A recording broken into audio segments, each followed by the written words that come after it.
de Ateneo. Ahí empezó a grabarse. Hoy el tema de Ateneo es columna fetal, lo va a dar José Gómez. José es neuroradiólogo con mucho interés y experiencia en fetal. La verdad que es un tema interesante. A mí particularmente me tocó hacer fetal desde neuro en algún punto de mi carrera. Rápidamente la dejé porque teníamos pocos pacientes principalmente y la verdad que cuando hay poca casuística, a mí particularmente me resulta difícil aprender. Entonces, cuando José propuso el tema y ese artículo particularmente, que es muy bueno, realmente la verdad es que fue un golazo que se haya propuesto y que hayan coincidido los intereses. Eso por un lado. Eh, la idea es que José nos vaya contando el por qué eligió este capítulo, así que, y después empezamos un poco con el desarrollo del capítulo, del Ateneo en sí, mientras damos 2 minutitos a que se cumpla el horario de largada oficial. Esto es una prevuelta de calentamiento, por así decirlo. José, ¿por qué elegiste el artículo ese? Bueno, básicamente mi formación desde diagnóstico por imágenes siempre estuvo muy abocada a lo que era imágenes obstétricas. Hice primero un fellow en medicina fetal y bueno, en base a eso empecé a estudiar más neuro como para empaparme un poco del postnatal, de acompañar como toda esta formación. Entonces, tanto en el capítulo de columna me pareció muy bueno como para empezar a tener una charla inicial y si se quiere se pueden tener otras después del tema puntual. Es la verdad que un paper que está bastante completo, que tiene buenas imágenes. Me tomé también la libertad de traer un par más como para complementar un poco la información. Así que bueno, nada, me pareció muy completo como para empezar a hablar un poco de columna fetal. Sí, es un tema que es lindo, tiene un montón de. Cuando uno empieza a meterse en fetal, te digo mi experiencia, ¿no? Que yo no me especialicé en fetal, la verdad. Nunca, yo tengo como contra con una formación muy básica en ecografía, en ultrasonido, con lo cual pasé directamente a la resonancia y había cosas que cuando hablaba con gente que hacía fetal, incluyendo la ecografía, te dabas cuenta que ellos la entendían mucho mejor, más integral. A mí me costó mucho particularmente. Exactamente. Era como lo mío era más traspolar cosas del chico al feto cuando no era así, era incorrecto eso. La verdad que es interesantísimo. Y por el otro lado es muy interesante y muy compleja también el tipo de patología a la cual te vas a referir. Va, no sé, sigue siendo compleja aún después de nacer. Entonces, la verdad Claro. que en ese sentido, con la limitación de lo que es el estudio y todo eso, es la verdad que muy interesante. Bueno, si querés, cuando vos quieras, creo que Lore te puso como anfitrión, me parece, en teoría. Estamos para compartir. Avísenme si se ve la pantalla, por favor. Excelente. Ahí estamos, ¿se ve? Sí, está Bueno, perfecta. bueno, perfecto. Entonces, como les decía Martín, la idea es, en base a un paper bueno, que escogí, que es bastante completo en base al tema que vamos a hablar, es desgranarlo un poco, sumar un poco de información actual, entender en qué estamos en parte a mielomeningocele en Argentina en este momento, que se está haciendo un poco de las cifras actuales y basarnos en las imágenes, en cómo diagnosticarlo prenatalmente y capaz qué imágenes vamos a usar complementariamente en el estadio postnatal para caracterizar o hacer un control de un postoperatorio. Un poco, José, te corto acá porque para los que no participaron nunca, este es nuestro quinto Ateneo Bien, bibliográfico, lo que hace es discutirse un artículo. No vamos a, es ir siguiendo un artículo y la idea es que un profesor o alguien con experiencia nos diga por dónde ir leyendo determinados temas, debatir el artículo. Así que la idea es que sea muy dinámico, así que el público tiene todo el derecho a interrumpirte cuando quieras y vos también podés plantear preguntas y si alguno se anima a contestar, le damos para adelante. Yo voy a ir siguiendo el chat como para ver, así que cualquier cosa te aviso. Así que dale para adelante todo tuyo. buenísimo. Entonces, nada, les presento básicamente este es el artículo de Augalia y colaboradores. Es del 2021, es una revisión sistemática bastante frecuente y básicamente es ver cómo vemos la columna fetal en distintas modalidades de imágenes y un poco de la correlación postnatal. Más de la correlación postnatal por imágenes nos mostraba bastante el artículo, el correlato en directo el defecto en directo y la corrección postnatal, ya en directo y no por imágenes. Tenían varias imágenes igual postnatal que les voy a mostrar. Bueno, entonces traté de dividir un poco toda la temática para llevar un orden. Vamos a empezar a hablar de introducción, luego pasar por métodos de imágenes. Hay que tocar un poco de embriología para entender un poco de dónde vienen estos defectos, los tipos de defectos por imágenes, y sumé una parte de entender los grados de herniación romboencefálica en imágenes prenatales y cómo estas afectan el pronóstico.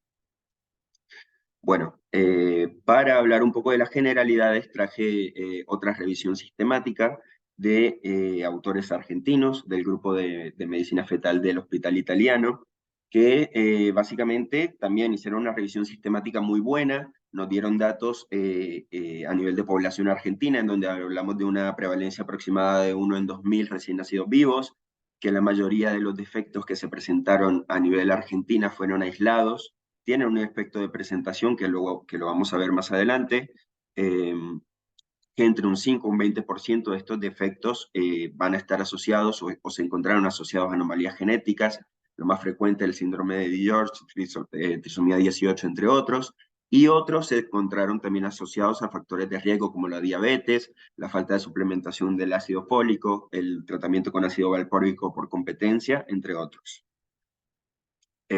Una mortalidad muy baja, la verdad que tiene una mortalidad menor a un 20% a los 15 años, pero tiene una mortalidad muy alta y esta morbilidad alta va a estar asociado a los requerimientos de derivación ventrículo-peritoneal. Es decir, si el feto se opera prenatalmente y sigue con hidrocefalia o sigue con signos de Chiari, esto va a claramente impactar en el neurodesarrollo. Hasta un 50% de los casos de los pacientes a nivel postnatal que requieren derivación van a terminar con retraso mental. Los defectos pueden ser cervicales, pueden ser dorsales y pueden ser lumbosacros en su mayoría, y la discapacidad motriz va a depender por lo general del nivel de la lesión, siendo a niveles más altos, por encima de L2, un 80% de requerimiento de silla de ruedas, y niveles más bajos, por debajo del E4, un 80% de deambulación.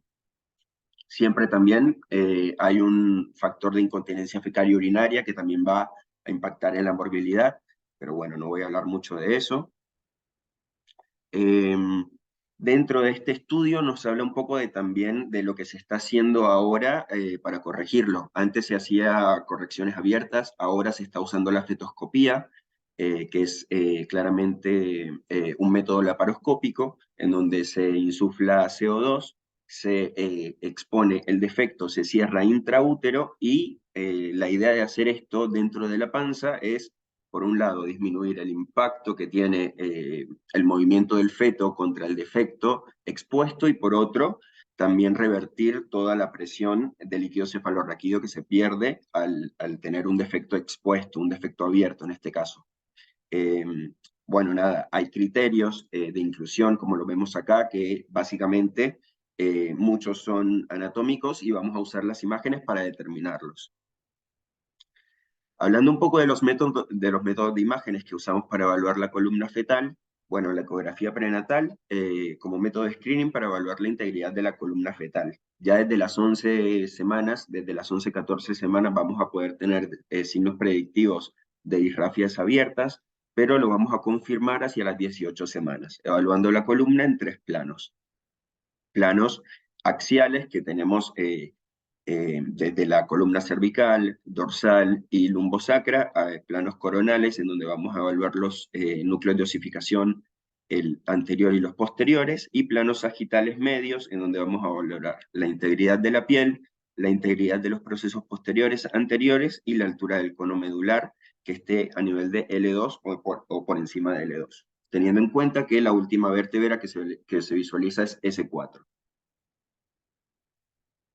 También podemos hacer una evaluación volumétrica de la columna fetal con transductores volumétricos si contamos con ellos, que nos van a permitir hacer reconstrucciones del tejido blando, de las partes óseas también, para nosotros entender el defecto mejor, y también a la hora de mostrarle a los padres y de hacer un asesoramiento, mostrarles mejor en qué consiste dicho defecto.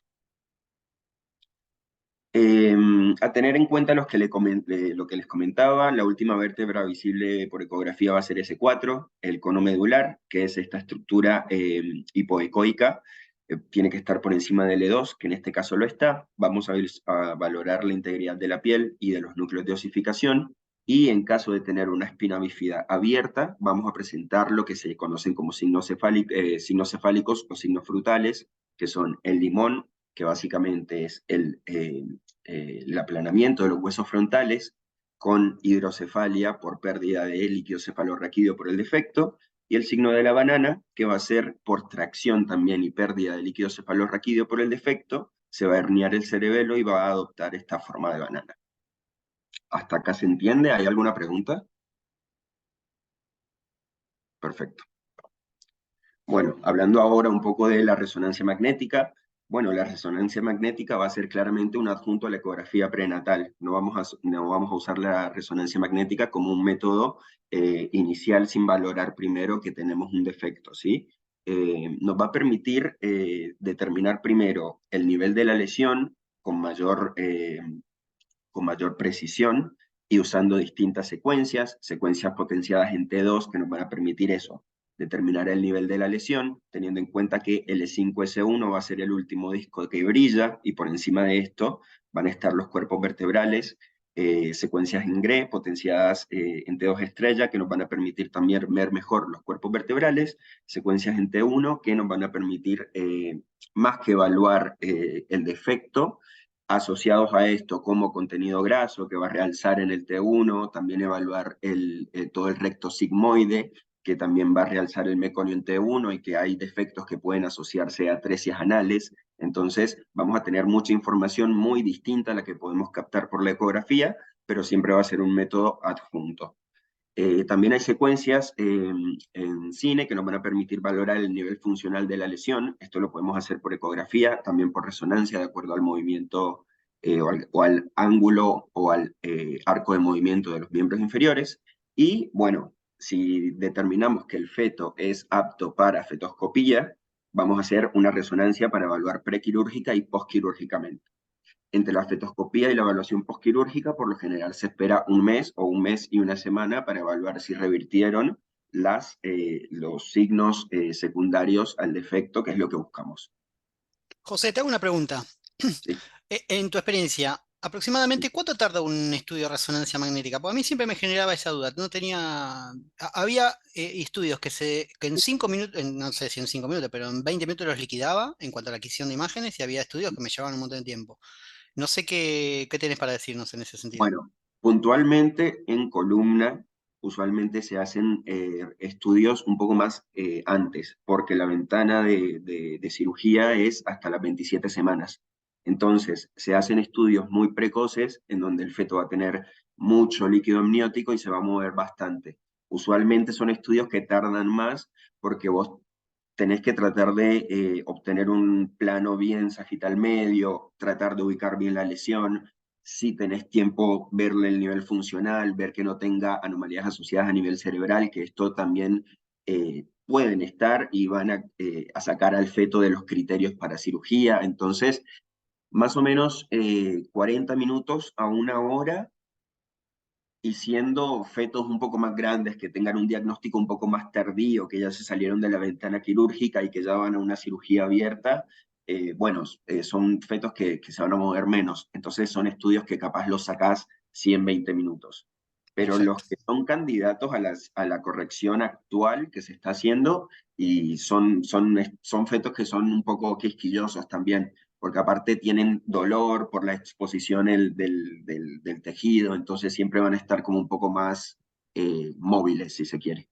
Excelente. Bien, bueno, continúo.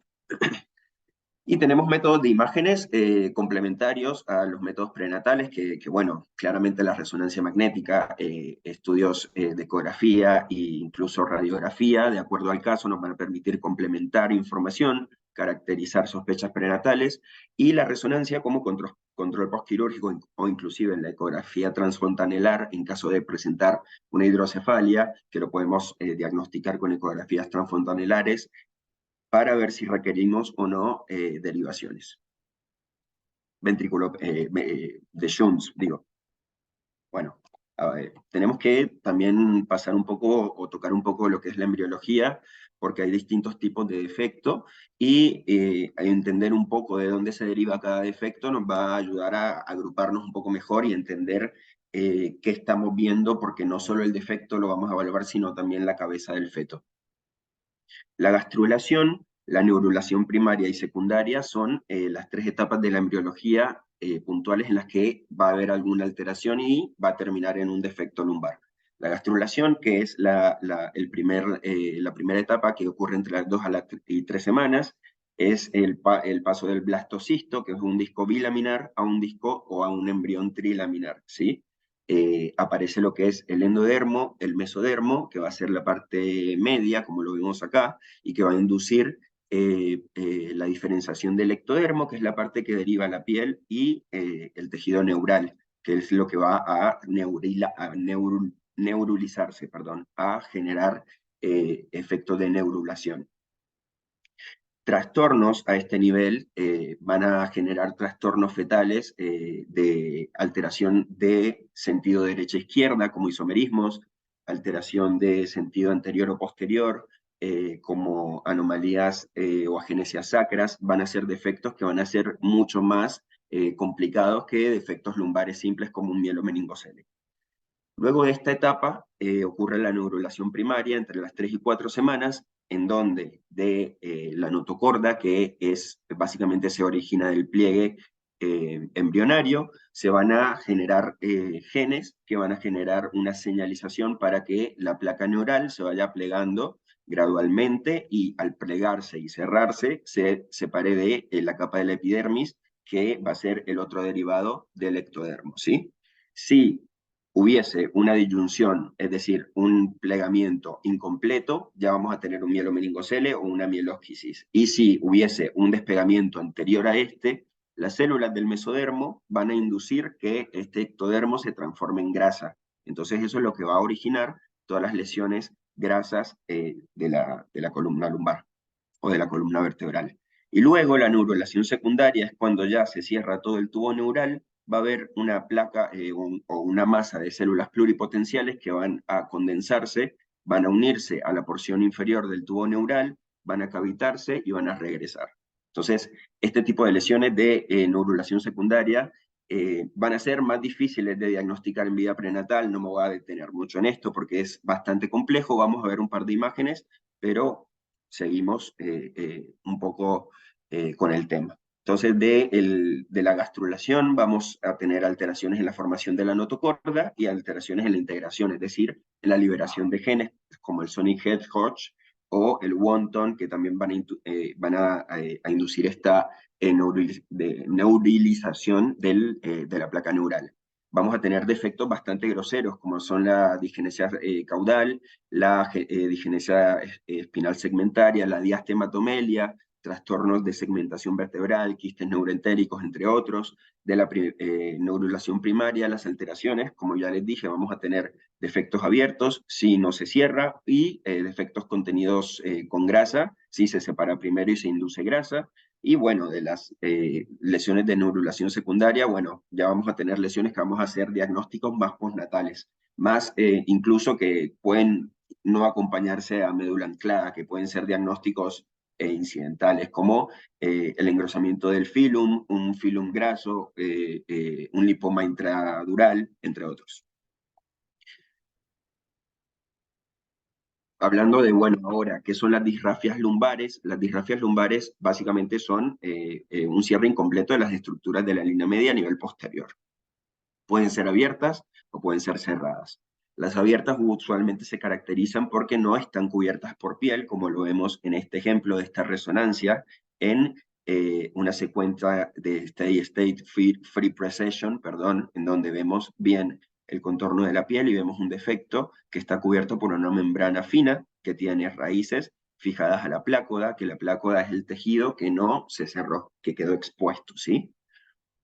Y acá tenemos un ejemplo también en la misma secuencia en donde vamos a ver, perdón, corro la ventana de imágenes, un defecto que va a ser mucho más grueso que este, que si lo comparamos y lo podemos medir, va a medir más de 3 milímetros, esto va a ser la piel, y en este caso es un meningocele. Es un defecto que está cubierto por piel y que solo tiene contenido de líquido cefalorraquídeo. Entonces vamos a poder clasificar el tipo de defecto de acuerdo a si es abierto o cerrado y si tiene signos de herniación romboencefálica también, porque piensen que de este defecto o defectos planos va a perder líquido cefalorraquídeo y como lo vemos acá, el cerebelo va a estar ectópico, va a estar en un Chiari-2. Vos, una consulta, vos una vez que detectaste el disrafismo, ¿planificás parte del estudio a estudiar el área o corriéndote de un protocolo de adquisición tipo más prefijado o seguís una rutina y si lo... Porque a veces pasa esto, ¿no? Que decís, bueno, listo, me dedico a esta parte y dejo el resto, ¿cómo lo manejas esa situación? Y depende, yo usualmente que hago ecografía y resonancia fetal, trato de los pacientes o las veces que me derivan, yo veo la ecografía y trato de ponerle, sacarme todo lo que más pueda de encima con la ecografía para dedicarme a algo puntual que esté buscando. En este caso, información que la ecografía no me dio. Para hacer también el estudio más corto, pero bueno, claramente un feto con, ponele, un mielomeningocele y aplasia radial que no tenga una mano, va a ser una contraindicación para una cirugía, entonces como Claro, que tenés que ver al feto completo. Una aplasia perfecto. radial la podés ver en ecografía también, pero yo Buenísimo. puntualmente trato de, para hacer lo más corto posible el estudio, quemarlo todo por ecografía y quedarme Buenísimo. con puntual lo que voy a buscar. Más que lógico. Bueno, entonces, continúo. Las disrafias abiertas, como lo estábamos hablando, son defectos que no están cubiertos por piel. Pueden ser dos tipos de defectos de acuerdo a cómo la placoda o el defecto que el tejido neural que no se cerró está en relación al proceso, ¿sí? Al proceso, al defecto posterior. Si tenemos que la placoda está inflada por líquido cefalorraquídeo en un saco y que el defecto se fija a la misma, vamos a tener un mielomeningocele, que es un defecto con saco. Acá tenemos el defecto de la piel y tenemos un saco, que podemos decir que está a nivel S4, S3, S2, S1, L5, estaría a nivel L4. Acá tenemos otro tipo de defecto en donde la plácoda está por debajo del defecto posterior y no tenemos un saco, que sería una mielosquisis. Entonces, las disrafias abiertas van a ser de dos tipos, con o sin saco, ¿sí? Y siempre van a estar acompañadas de signos de Chiari-2, que es la ectopía cerebelar, porque por este defecto o por este defecto en menor medida van a perder igual líquido cefalorraquídeo. Usualmente pueden presentarse con anomalías como tálipes, que es el piebot, más a los defectos que tienen saco por fijación de las raíces a la plácoda, ventriculomegalia, hidrocefalia, más a los defectos que no tienen saco porque tienen vía libre para pérdida de líquido cefalorraquídeo, Arnold-Chiari 2, que es la ectopía por el defecto lumbar, digenesia callosa, ruptura del septum, entre otros, que van a ser defectos que los podemos diagnosticar, pero que no nos van a hacer una contraindicación para operar a ese feto porque sabemos que están dentro del espectro de presentación normal. Y hay una proteína que es la alfa-fetoproteína que va a estar elevada al tener el contacto con la cavidad amniótica. Podemos hacer una amniocentesis y caracterizarlo, pero en realidad no necesitamos una alfa-fetoproteína, perdón, para decir si el defecto es abierto o cerrado. Tenemos el signo del limón y el signo de la banana que se presentan usualmente.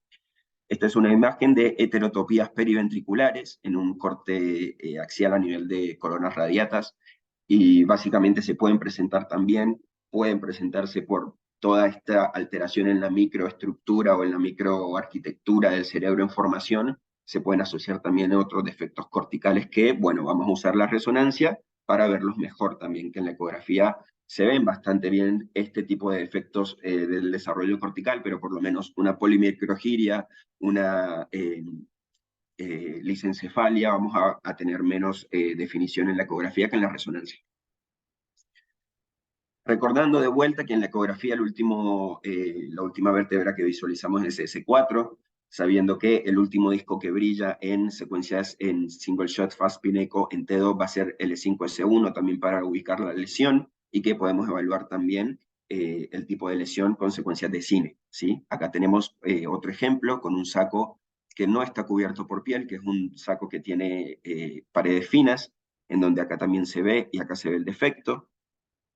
Y básicamente esta es una tabla que no voy a adentrarme mucho en esta, pero es de acuerdo a cómo mueva las piernas, es decir, está en flexo extensión, solo le voy a mostrar este ejemplo, que tiene tálipes, es decir, no tiene movilidad de cadera, ni de rodilla, ni de tobillo. Entonces este estaría en un nivel L1, L2, que es un nivel bastante, en pronóstico, bastante malo en realidad. Y sabiendo que el nivel de la lesión, si tuviese un nivel bastante bueno, si yo no lo opero y a medida que vaya perpetuándose ese daño, este nivel podría empeorar. Entonces, la idea de hacer las operaciones más tempranas también es esto, prevenir un poco este deterioro motor. Esto es algo que no hablaba el artículo, que me parecía también bastante importante mencionar, ya que estábamos hablando del tema, y es, bueno, ¿qué hacemos con los fetos que se operan? ¿Cómo evaluamos posquirúrgicamente que estuvo todo bien o que capaz corrigió un poco el tema o los defectos que buscamos corregir, que es primero tapar el defecto para que no se lesione, y segundo tapar el hueco para que no pierda líquido, suba el cerebelo y no haya hidrocefalia, porque esto va a impactar en el neurodesarrollo, ¿sí? Vamos a evaluar al feto al mes casi, a ver si tiene cierre. En este caso vemos cómo se ve el parche o el injerto. Entonces tenemos un defecto que está cerrado.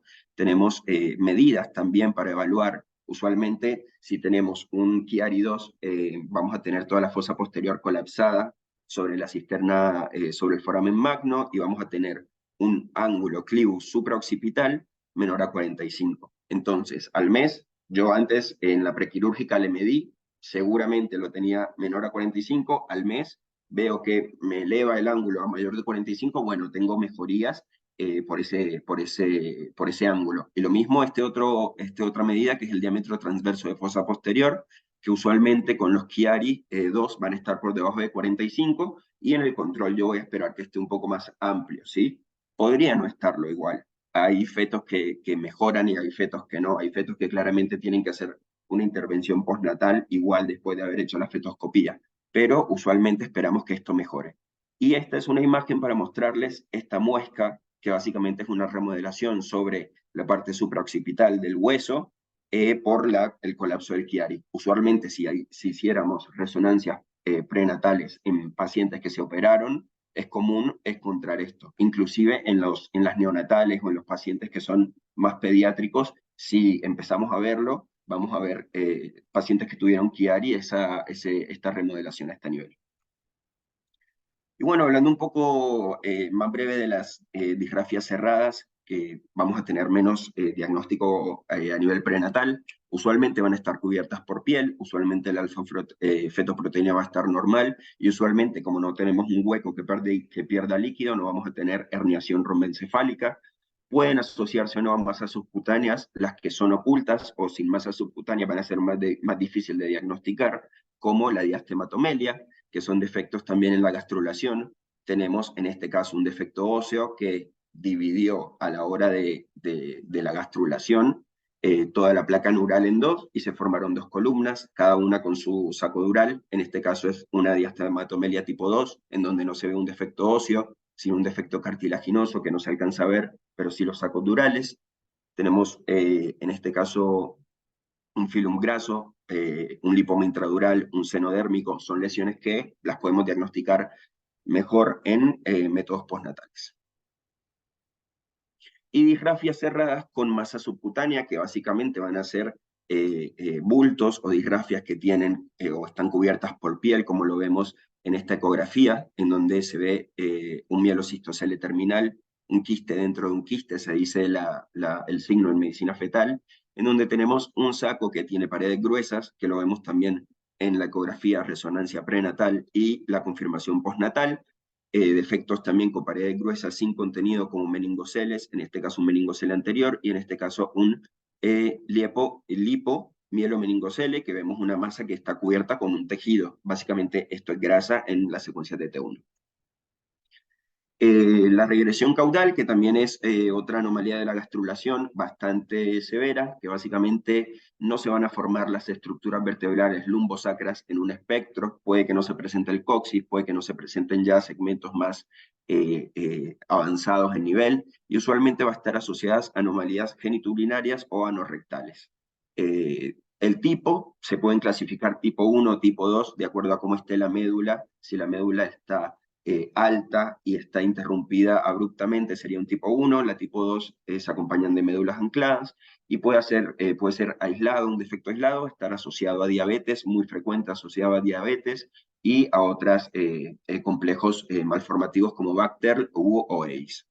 Acá tenemos una placa en donde vemos cuerpos vertebrales lumbares, pero no sacros, y vemos que también pierde la orientación habitual de las alas ilíacas y se conforman en forma de escudo, se dice.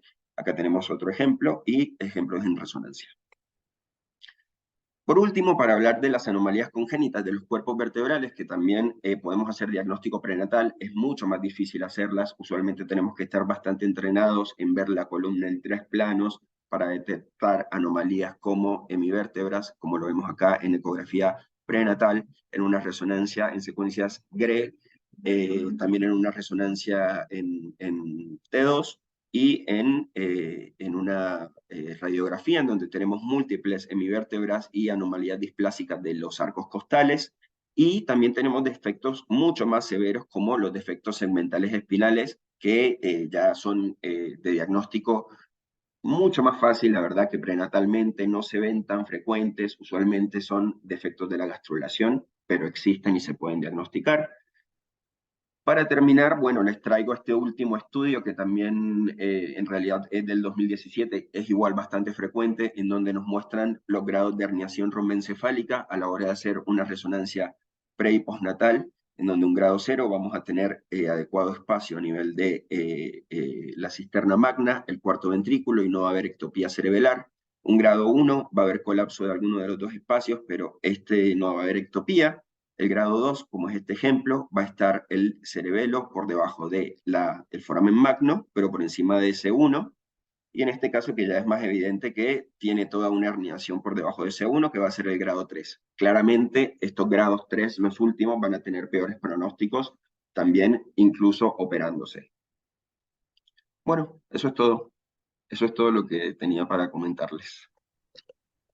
Buenísimo, José. La verdad que es súper explicativo y creo que fue muy buena la elección del artículo.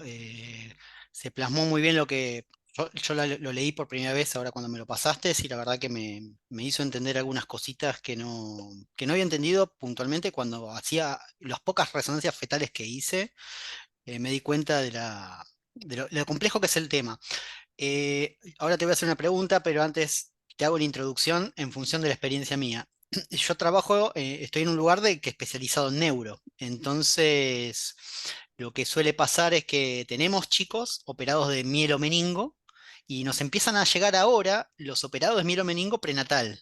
Y a veces uno no sabe bien qué buscar, qué ver, ¿viste? La verdad que es un tema. Y hasta hace pocos años, yo no sé cuándo empezaron a operar, ni tampoco sé cuánto se operan realmente prenatal. No tengo, para mí sigue siendo medio ciencia ficción porque no logro entender cómo alguien opera dentro del útero, pero creo que es algo que los que hacemos columna vamos a empezar porque encima son esos estudios que nadie quiere agarrar. Te dicen, che, vos haces columna, no, acá lo tenés, es todo tuyo. Claro. Entonces, no sé qué, digo, en la evaluación prenatal, vos dijiste muy bien todo lo que hay que buscar, las cosas que hay que definir, ¿no? El plano de adquisición. Pero en lo postnatal, sobre todo estos chicos que ya están operados, ¿viste? Que nos empiezan a llegar, la verdad que un poquito qué cosas recomendás vos para los que hacemos columna que no hacemos fetal, ¿viste? Sí, Decir, bueno, no te puede faltar esto, esto y esto. claro. Básicamente, tener en cuenta que van a ser chicos que muchas veces van a igual requerir derivaciones ventrículo-peritoneales. Entonces, siempre te van a pedir capaz una columna completa o lo hacen para evaluar igual un Chiari 2 que no haya corregido. Se pueden pedir dinámicas de líquido cefalorraquídeo también para ver si hay algún tipo de obstrucción que esté ayudando con esa hidrocefalia. Por lo que hablábamos, se busca ver y clasificar qué chicos van a ir a una derivación. porque esto va a impactar mucho en el neurodesarrollo, ya quitando lo motor. Y después es evaluar cómo está la integridad de la piel, cambios posquirúrgicos que van a haber, que pueden haber, que van a ser menos evidentes que los cambios posquirúrgicos en un adulto porque tienden a cicatrizar mejor con el líquido amniótico, pero se pueden ver cambios locales, pero uno espera a eso, que no haya médula anclada, que tengas un cono medular. Es básicamente una evaluación como si fuese una corrección postnatal, básicamente. Perfecto, No hay excelente. como que agregarle mucho más a eso. Y ahora te tiro otra pregunta que yo, a mí, cuando vas hablando, se me surgen cosas del día a día. Pasa mucho que uno cuando hace las columnas, en general, las columnas, independientemente de la edad, el técnico agarra y las pasa todo por un protocolo que es similar, más o menos. Nosotros, independientemente de eso, si bien tuvimos que hacer por pedidos un protocolo más específico, más acotado de estos chicos, siempre te falta, o para, viste, depende mucho de la calidad del técnico y del médico que esté guiando el estudio. Para los defectos cutáneos, ahí voy al tema, ¿viste? Porque a veces uno lo pasa por alto y quizás no se marcó correctamente, no sé, no te queda duda. ¿Tenés alguna secuencia específica para ver piel o qué recomendás vos? ¿Cómo buscar el defecto cutáneo puntualmente? Pasa que para mí lo mejor es también estar en consola y muchas veces depende de dónde trabajes, como que a veces no estás y te encuentras con lo que ya sacaron, pero en realidad siempre los T1 te van a ayudar mucho a ver la diferenciación de la piel si hubiese algún tipo de seno dermal, ponele, que hubiese algún tipo de comunicación. Los T1 te van a ayudar mucho con la diferenciación. Ya después hay secuencias que están de más, pero un T1, un T2, a mí me ayudan un montón cuando, incluso en las publicaciones también hablan mucho para ver los senos dermales, más en lo postnatal, ponele. Perfecto, excelente. Pero bueno, Y depende, porque también les puedes tirar, o puedes, que pasa mucho en fetal, jugar mucho con el grosor del corte y con lo que quieras ver y capaz cortar un poco más fino si estás ahí, pero muchas veces te encuentras con que hicieron un contraste con un T1 y te ponen el postcontraste con un T1 FATSAT. Entonces desde ahí ya ya está. cualquier cosa, ¿sí? Y otra cosa que me generó a mí el artículo es que a mí me tocó vivir el cambio, cuando empezamos a trabajar con 3 Tesla, ¿no? Los primeros 3 Tesla me tocó el cambio de 1.5 a 3 y había en ese momento mucho resguardo con el tema de meter los fetos porque calentaban y había todo un tema, ¿viste? Que ahí el artículo declara, ¿viste? Como que, por lo que entendí yo, no pasa nada. Sí, no, no, no. No, o Así que, sea, sí, en realidad, para fetal, que esta es puntualmente como un área más que investigativa, muy asistencial, es muy raro que se usen igual resonadores 3 Tesla que se usan más para lo investigativo, ponele. Hay ujú, muchas investigaciones en el área, pero en realidad vos lo que buscas con esto es ver si operás o no a un feto para mejorarle la condición postnatal. Entonces, muchas veces se terminan haciendo o son prácticas que no se hacen en un lugar puntualmente, sino lo tenés como más habilitado. Y lo que hay más es 1.5. Hay ventajas y desventajas del 3 Tesla contra el 1.5 que después también podemos charlar, pero sí, a usualmente mí, con el 1.5 va bastante bien. sí, yo siempre las hice en 1.5 y la verdad que preferiría el 1.5. Algo que algún Sí. día tenemos que discutir porque hasta en columna prefiero el 1.5 para médula, para columna en sí, al 3 Tesla. La verdad que, pero fetal particularmente siempre así es en 1.5, pero cuando empezamos a hacerlas nos decían, ojo con los fetos en el 3 y bueno, ahí el artículo medio que Sí, desmiente no, eso, ya, con lo ya, ya, cual, ya sí, sí, cada vez más hay como menos mito con el tema de meter una embarazada al planador, sí. exactamente. No sé, yo vengo siguiendo el chat, no sé si se me escapó alguna pregunta o algo por el estilo, alguien que quiera hacer una pregunta, aprovecharlo a José, que la verdad que la tiene clara con el tema. Más o menos. Tenemos muchas, hay mucha Hola, hinchada. ¿Quién está? ¿Caro? A ver. permiso, sí. Sí, Caro, ¿cómo Ah, claro, andás? ¿cómo estás? Hola, José, ¿cómo estás? Un ¿Cómo placer estás? escucharte, ¿Todo bien? escucharlos a Mi los dos, maestra. especialmente a José, con quien tuvimos una linda experiencia de aprendizaje. Eh, José, vos decías que la ventana de fetoscopía hasta las 27, ¿no? Sí.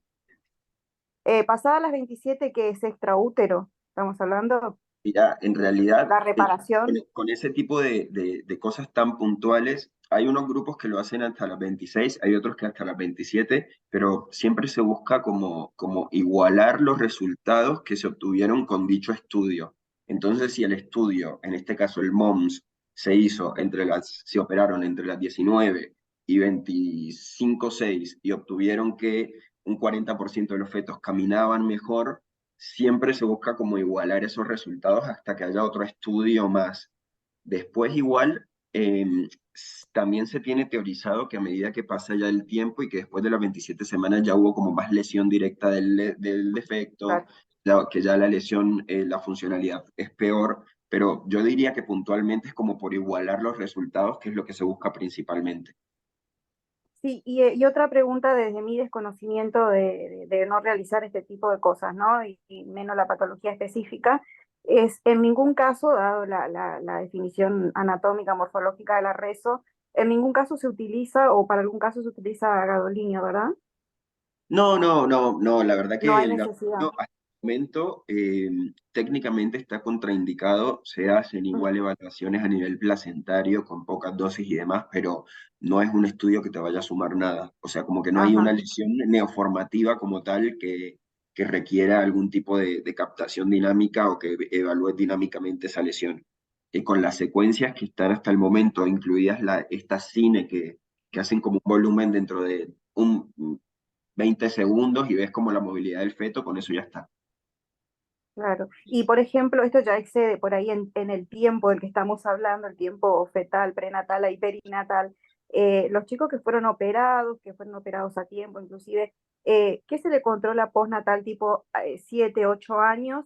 Una médula anclada, basado en la manifestación Claro, clínica, y con qué usualmente, sí, perdón, usualmente cuando ya, o yo he visto tipo estudios de 7 8 años o un poco más que fueron operados, ya te viene mucha información también. Ya fueron sí, chicos que fueron estudiados desde hace rato, que desde ecografías tienen 1000. Entonces, sí, uno inicialmente empieza a estudiarlo por medio de ecografía, ya sea una ecografía de partes blandas, algo postquirúrgico, y también transfontanelar para ver el tema de qué tanto Chiari puede llegar a tener, si no corrigió, qué tanta hidrocefalia, y de ahí ya en adelante, de acuerdo a lo que requiera, si requiere derivar, se le va a hacer por lo menos una tomografía que te muestre que está bien la derivación, por lo menos. Y de acuerdo a la funcionalidad de esta, que son también procedimientos que siempre requieren recambios o ponerlo en otro lado, vas a tener mucha imagen. Entonces ya a los 7 8 años te va a llegar ya una persona, un niño sí. que opina o postrado y vas a ver como las consecuencias de eso también en su musculatura, en la disposición ósea, en la alineación, pero cosas como muy, muy finitas, muy Claro, te qué sé hablo yo. en virtud de un caso en el que pedían ver la movilidad medular, digamos, con la respiración y todo eso por eco, ¿no? O sea, uno es muy elemental antes de la resonancia, por acortamiento de un miembro, disminución del tamaño del pie, que bueno, van corrigiendo con ortopedia, digamos, y cirugías de traumato, este déficit que va generando el anclaje medular, ¿no? Claro, no, Por eso eso te decía, claramente porque lo puedes yo ver. desde la Eso, ecografía te hablo, ¿no? bueno, desde en ecografía tipo pediátrica sí no tengo yo mucha experiencia. Entonces no Mm, podría, no sabría decirte, pero por el lado de las resonancias es como también un estudio muy posquirúrgico. Hay cosas como ujú. muy lo que le ves es lo que le describís también. Claro, la motilidad por eso te decía, con la respiración, con el llanto, el movimiento de la médula, eso me refería con la eco, ¿no? Ah, mira, no, claro, claramente te da obviamente una evaluación en vivo que no te da, bueno, que secuencias en cine te podrían dar en la resonancia, pero sí, claramente ese tipo de cosas las vas a poder ver. Se sale Complementan, digamos, pero claro, amerita el seguro. pedido posterior de la reso si Sí, empiezan sí, a haber sí, esas por supuesto, modificaciones. seguro, Claro, seguro. ok. Gracias, José. Un No, placer gracias a vos, escucharte. pero por favor. Bueno, si nadie tiene preguntas, vamos cerrando, lo despedimos a José. La verdad que un lujo, José.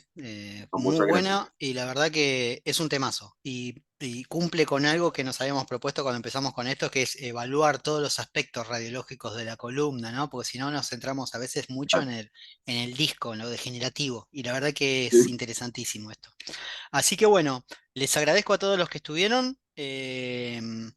Y bueno, ya nos estaremos viendo el próximo. gracias.